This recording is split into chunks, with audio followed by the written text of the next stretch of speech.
কারি pakora recipe ভাবলাম তোমাদের সঙ্গে শেয়ার করি। আগের দিন আমি ছোলার ডাল ভিজিয়ে রেখেছিলাম, তারপরে সেটাকে মিক্সার জারের মধ্যে দিয়ে ঝালের জন্য 3টে কাঁচা লঙ্কা অল্প জল দিয়ে সেটাকে আমি পেস্ট তৈরি করে নিয়েছি। কিছুটা মিক্সার জারের মধ্যে রেখে দিলাম।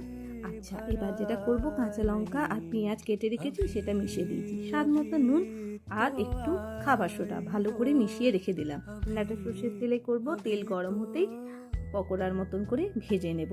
রান্নায় কিন্তু নুন চিনি নিজের স্বাদ অনুসারে দিতে হবে। আর মিক্সার জারের মধ্যে যেটুকু বাটাটা রেখেছি তাতে হাফ বাটির মতন টক দই দিয়ে দিয়েছি, দিয়ে ভালো করে মিক্স করে নিলাম। আচ্ছা, এবার যেটা করতে হবে, তেলের মধ্যে শুকনো লঙ্কা আর সর্ষে ফোড়ন দিয়ে বাটারটা দিয়ে দিলাম, তাতে হলুদ আর লঙ্কা গুঁড়ো দিয়ে ভালো করে এটাকে কুক করে নিতে হবে। তারপর অল্প জল দিয়ে পকোড়াগুলো দিয়ে দিলাম। এবার পকোড়া যখন ফুটতে শুরু করবে তখন নামিয়ে নেব। এবার ডাবু হাতার মধ্যে ঘি, শুকনো লঙ্কা, সর্ষে, কারি পাতা আর লাল গুঁড়ো লঙ্কা দিয়ে ভালো করে কুক করে কারির উপর দিয়ে দেবো। ব্যাস, তৈরি হয়ে যাবে।